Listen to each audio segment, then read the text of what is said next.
Gold meta. Kaja in the gold lane, a counter towards the 1-1. Does really good up against the marksmen, especially if you build full damage. And you're up against a Beatrix that has been nerfed. In the early stage, you can actually win some of those trades up against the Beatrix, and you can really utilize that to try to look for that snowball. Considering that Argentina will have a bit more mobility to play with the Atlas as well, with a perfect match, this becomes an option for them to flex, for them to actually show their deep hero pools. In game number 1, Slovenia picked the Iesf as well, and Argentina banned it away. And I think with, as we mentioned, with so many melee heroes, having to deal with that slow is going to be so annoying. And with Argentina having so much... Bruno, who's going to be hovered here. And the Gusion as well. Bruno locked in. What is going on? Just one wish right now. You gotta use the Neymar skin. Oof. Yeah, use the absolutely. Neymar skin, right? If we gotta use the Neymar skin. Oof. Yeah, use the absolutely. Neymar skin, right? If Civ, you better use the Neymar skin here. But the Gusion gets picked up, and it does feel like it does seem like Jotun is actually gonna be using the. It's a Kaja mid. They can. True. I mean, it's not unheard of. We've seen it actually perform before. As we mentioned, it's not only about crowd control, it's about having that wave clear as well. It's having that pick-off potential to set up for your jungler if he chooses to go and show up in your lane. So for Argentina, it's not looking too complicated, but for Slovenia, I am quite curious to see how they want to try and make this happen. The Guinevere most likely will be a laner. XP lane, I believe. Just like, well, we saw. Or will it be a roam? A roam Guinevere? It can be roam, but then, yeah, if the Guinevere goes roam, then the Akai will go to the XP lane. We've seen both of these, but again, we're going to see the Vexana in here up against the Gusion. All right. Up against the Kaja. 2 melee. There's a lot of melee coming in from Argentina. And honestly, the Vexana works on paper here, right? Yes. You already have your ultimate, which is another target for all these melee targets from the side of Argentina. I think Slovenia have drafted themselves a pretty solid composition. Good disengage, good damage, but they're going to have to get to those item power spikes. The Beatrix is going to be the main win condition here for Team Slovenia. I feel like Slovenia, as you mentioned, one of the ways to counter all this aggression is with crowd control. And as you mentioned, Vexana, ultimate can function as a knockup. They have the AoE Terrify as well, so there's a lot of potential in that pick. So we'll have to see. It's very unorthodox, but that is exactly what we are hoping to see in a tournament of this magnitude. We've already seen Vexana twice. Yeah. That's how crazy it is. The meta for Iesf alone has just been progressing so fast, and we'll see whether that Vexana can actually take Slovenia into an equalizer. 1-1 is a possibility, but for Team Argentina, they're looking to get that clean sweep to end the day fresh here, as, again, Jotun will start on the purple buff with Vizo as well. Both teams opting for the same route. Well, it's a Martis against a Gusion. So in the jungle matchup alone, the Martis has a lot of advantage, but as you mentioned, it's not only about that. It's whether or not the rest of the team can enable you, because if you go aggressive like this, you get kited away. Especially if you're going alone. So wow, that's aggression coming in from both teams. Again, Vizo going to be caught here. Arakiel trying to help his jungler, but it's going to be first blood picked up by Meteoro. Clyde coming in, trying to help, but look at the damage coming in from Civ on the Bruno, on the Neymar skin. Absolutely styling as he dishes out so much damage, free hitting and winning here. Dashing forward, looking for more damage right now. He does have the flicker to actually go for the kill, but he decides not to do so. A wise decision, knowing that they already have the dub in the first initial trade. I feel like Slovenia, they require a bit more levels to try and have that kind of level of aggression. They're up against, as we mentioned earlier, Lapu-Lapu, Kaja, Atlas, and a Bruno. Technically, all these heroes, including the Gusion, can be a lot more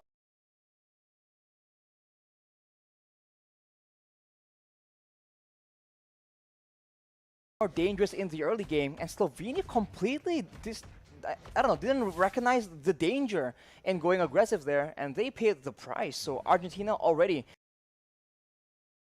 didn't recognize the danger in going aggressive there, and they paid the price. So Argentina already with a bit of a lead. We'll have to see Slovenia. Whoa, as I say that though, Wow. It's a kill over to Civ on the Bruno. We all know how much a Bruno can snowball here, but Civ's going to be caught. Has that flicker that he saved earlier, and that's where it comes to play. Argentina, like you mentioned, Rashi, that's just efficiency. Not going for crazy plays, knowing when they've already gotten the win, and pulling back when they have the dub. And look at that, pressure in the bottom side, and just like that, instant movement towards the turtle. And if Slovenia tries and move aggressively, I think they have the advantage because they have the engage. Oh, that's a Fatal Links onto 3 members right now, and this is the wombo that we talked about, that we mentioned. As early as this, Argentina have gone a 3,000 gold lead, getting a whole lot of gold from the shields as well. In the early game, it's 4-0. It feels even more one-sided than game 1 right now, but obviously, we're going to take a look at the replay first before we go further. What an engage by Erwin. As we mentioned, Slovenia being very concerned about the pick-off potential, they crowd together and they get hit with an insane Fatal Links.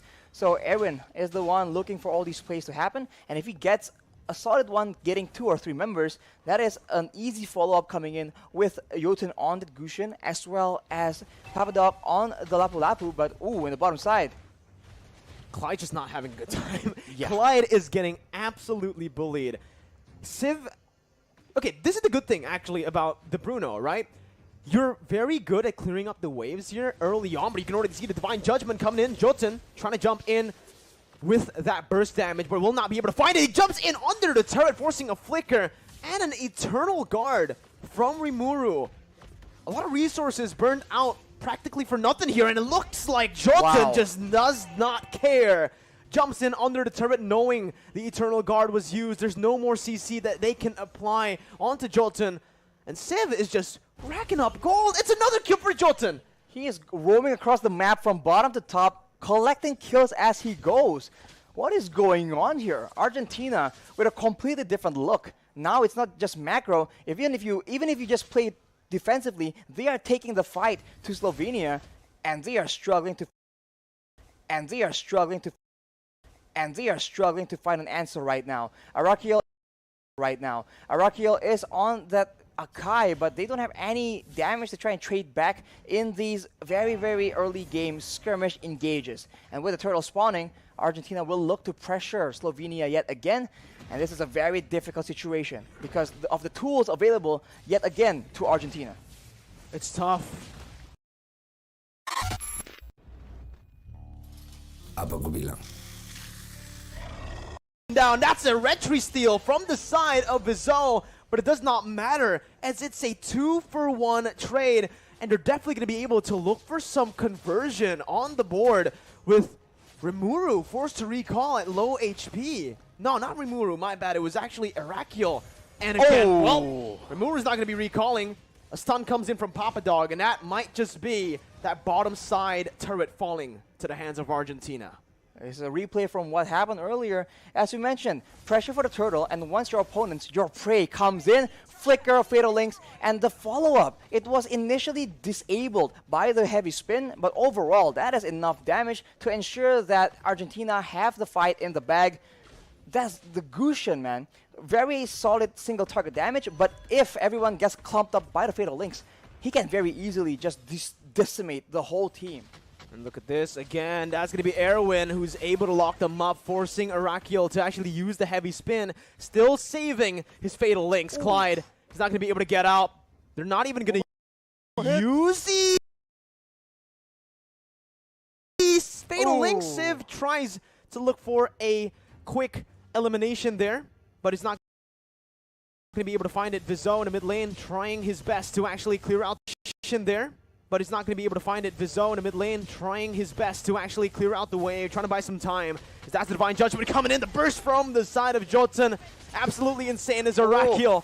The tank does not feel like a tank in the face of the damage from Jotun. In the face of the gold difference, almost, what is this, 5k, 6k almost? This is very difficult for Slovenia to deal with right here. They have tanks, but the tanks, as you mentioned, Mirko, cannot serve as a front line. So Argentina, they are able to slowly but surely take control of the map, and you can see even the tankiest member from the side of Slovenia is forced to concede that control. And while all this is happening, Civ is just farming up a storm. And even in that XP lane, Papa Dog baiting. Bonnie going to be My bursted down. Jotun doing everything, dodging away from the Eternal Guard. Looking for the kill onto Vizzo. Heavy spin, pinning them both down right now, but the damage won't be enough for the side of Rimuru. Shutdown picked up by Arakil. Probably the worst member to have that shutdown as Erwin jumps in with the Fatal Links, and that's the Divine Judgment as well, suppressing Rimuru. They're doing so much, and even in the gold lane, it's another solo kill for Civ up against Clyde, who has the pressure, the weight on his shoulders to carry the team on the Beatrix. A series of unfortunate events for Slovenia all across the map. If you look at the item differential here, it is a stark contrast. You can see that every single core member from Argentina have their damage items ready. The Bloodless Axe for the Lapu Lapu, the Dominance Ice as well to curb that regen and make the tankiness not so tanky, and they keep going again and again. The snipe comes in and there is damage, but how often can that happen? It's so hard, honestly, Arashi. Looking at it for Team Slovenia, I wanted to say their only way they can win this game is if they bank on just Clyde getting in. Oh my goodness, just barely dodging onto that one right now. The flicker comes through for Rimuru. Pops into Eternal Guard. That's the heavy spin as well by Arakil. But with all those ultimates burnt out, it's looking like Argentina wants to look for a re-engage. Oh my God. Jumps in with a Fatal Links, finds 3 members out of nowhere. And Meteoro picks up all the kills on the Kaja. A triple kill for him, and there is nothing that Slovenia have to respond back to that. Erwin was the only one caught. And he's the roamer, that's worth. Unreal, man. You can see that Jotun as well as Papadog, they have so much pressure available here, and they're able to corral the members of Slovenia to try and avoid getting picked off, getting shut down just like that. But once they do that, Erwin, every single time he goes for that flicker Fatal Links, it's been such value. It is unreal. The game plan for Argentina is absolutely solid, and from the looks of things, it might just be a matter of time. Argentina are so solid, right? They look at Commander Erwin and they go straight on, charging into the base. Whatever Erwin does, they follow. And right now it's working. Again, you can see the base turret passive have all been baited out. The Lord has spawned in. 9 minutes in, Argentina are looking for that Lord. Civ has actually cleared out that bottom side. And that means just Slovenia won't be able to contest this. Jotun can actually just solo it. They had used the Magic Sentry. They saw members of Argentina in the jungle, but even then, what can they do? Their only source of poke is going to be the snipes, but even then, afterwards, who do you send to open up vision to try and check out what kind of dangers are in the bush? Because if you make a mistake, you get completely annihilated. Arakil trying to look for the play, but the Divine Judgment was perfectly placed. Arakil going to be taken down. Ball down by Civ there. He just got shot. Look at that damage, Arashi. That's a roamer. That's the tank. That's the man you want to soak in damage, and he gets melted down like that. And you can see that Slovenia is feeling the pressure. They're trying to make those desperate plays happen, but Argentina is just way too patient about it, and look at that yet again. Another engage happening. Bonnie going to be taken down as well. Still able to actually flicker out. Meteoro flickering forward to find the double. Clyde looking for the snipes. Getting it. Meteoro in the midst of it all. Going to be taken down. It's a shutdown by Clyde, but Civ is here to pick up the scraps. It's a 4-4-2 trade. Arakil going to fall as well, as that's going to be a wipe out. And Team Argentina will send Team Slovenia down to the lower brackets as they progress to the next stage of the Iesf World Championship. Flexing out in the first showing of Iesf that they can actually do it both ways. You want to go slow? You want to go for macro? We can do that. You want to go for micro engages? We got you covered as well. So for Argentina, anyone trying to go up against them needs to be very, very concerned right now. They're the dark horse of the tournament, right? I mentioned right before the event, I thought Vietnam was going to be the dark horse of the tournament, but after seeing such, that was a statement by Argentina to the world, saying that basically, hey, we're here. We're here to play. We're not here to just compete. We're not here to participate. We're here to win it. Overlook us and you're going to pay the price, because that is exactly what happened to Slovenia. They just did not have the right answers, and Argentina were able to get very dominant performance two different ways, right? If they're good at one thing, all right, but they have shown an insane amount of potential Exactly. here. They showed two different styles Wow. in 2 games, right? Again, from the drafts, you could see that they've planned it. And then Slovenia is forced to try and group together, try and seek some info, and look at Erwin. It's not even that hidden. He just goes for it. And in a way, Slovenia does not have any options. What are you supposed to do? Flank around against the composition of Argentina right now? That is not a feasible option. So again and again, they are forced to take the difficult route and repeat it enough times, and Argentina will just get completely out of control.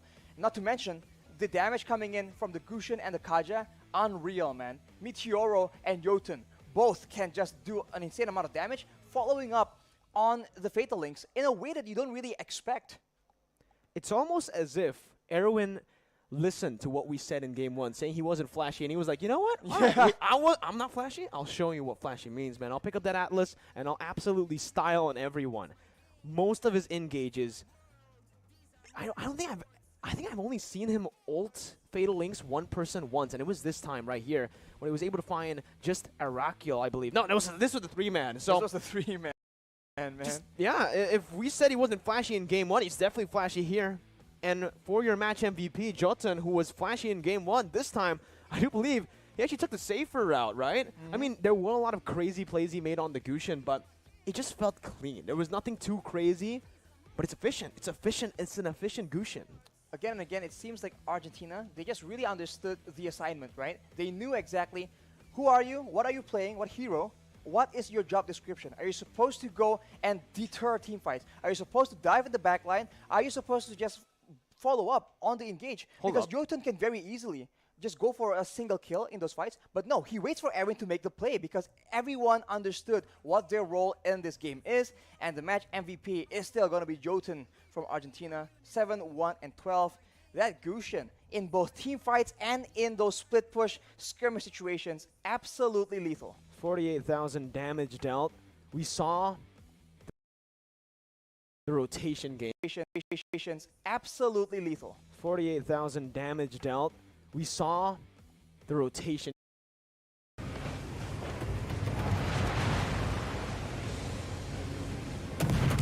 Assisted in the goal lane. He got a kill in the mid lane, and then he proceeded to get a kill in the XP lane as well. What an absolute beast, and he's definitely the one to look at when it comes to assassins right now, because he has the most assassin picks in the tournament so far. But Erwin, it wasn't flashy in game 1, but hey, he took that personally. Game 2, he took the game into his own hands with the Atlas. That's what's so scary, man.